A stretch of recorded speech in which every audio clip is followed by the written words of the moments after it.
புதுக்கடை அருகே motor cycle விபத்தில் welding தொழிலாளி பலி. கன்னியாகுமரி மாவட்டம் புதுக்கடை அருகே உள்ள ஒற்றப்பிலாவளை பகுதியைச் சேர்ந்தவர் விமல்ராஜ், வயது 39, வெல்டிங் தொழிலாளி. சம்பவத்தன்று இரவு விமல்ராஜ் தனது மகனுடன் மோட்டார் சைக்கிளில் அருகில் ஒரு ஹோட்டலுக்கு உணவு வாங்க சென்றுள்ளார். பின்னர் அங்கிருந்து உணவு வாங்கிவிட்டு வீட்டுக்கு வந்து கொண்டிருந்தார். அப்போது வீட்டின் அருகே வந்தபோது எதிர்திசையில் இருக்கும் தனது வீட்டிற்கு செல்வதற்காக மோட்டார் சைக்கிளை திருப்பினார். அப்போது அந்த வழியாக வந்த மோட்டார் சைக்கிள் ஒன்று எதிர்பாராத விதமாக விமல்ராஜின் மோட்டார் சைக்கிள் மீது பயங்கரமாக மோதியது. இதில் விமல்ராஜ் தூக்கி வீசப்பட்டு பலத்த காயமடைந்தார். அவரது மகன் லேசான காயத்துடன் உயிர் தப்பினார்.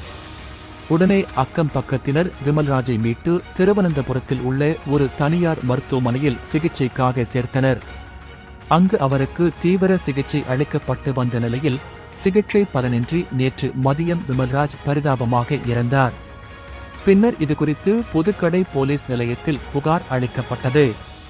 அதன் பேரில் விபத்தை ஏற்படுத்தியதாக புதுக்கடை பனிச்சான்கோடு பகுதியைச் சேர்ந்த விஷ்ணு, வயது 23 என்பவர் மீது போலீசார் வழக்கு பதிவு செய்து விசாரணை நடத்தி வருகின்றனர்.